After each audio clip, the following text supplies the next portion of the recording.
مع اقتراب موعد كأس العالم 2026 بدأت المخاوف تتزايد داخل الطاقم التقني للمنتخب المغربي بقيادة محمد وهبي بسبب وضعية أحد أبرز المدافعين.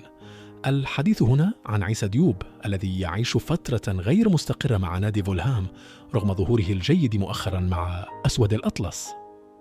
ديوب كان قد شارك في المباراتين الوديتين أمام الإكوادور والباراغواي، وقدم أداء مميزا نال استحسان الجماهير والمتابعين، حيث أظهر إمكانيات دفاعية قوية وقدرة على فرض نفسه داخل الخط الخلفي.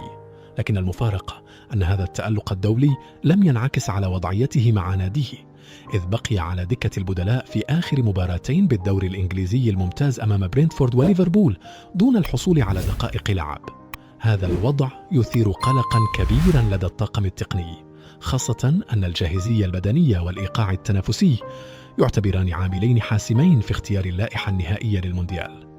ويجد محمد وهبي نفسه أمام معادلة صعبة، هل يعتمد على لاعب يملك إمكانيات كبيرة لكنه يفتقد للتنافسية حاليا، أم يبحث عن خيارات أخرى أكثر جاهزية؟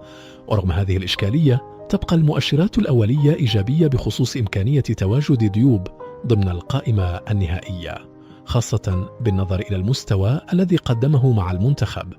لكن كل شيء سيبقى مرتبطا بما ستسفر عنه الأسابيع القادمة. فهل يستعيد ديوب مكانه مع فولهام قبل فوات الأوان؟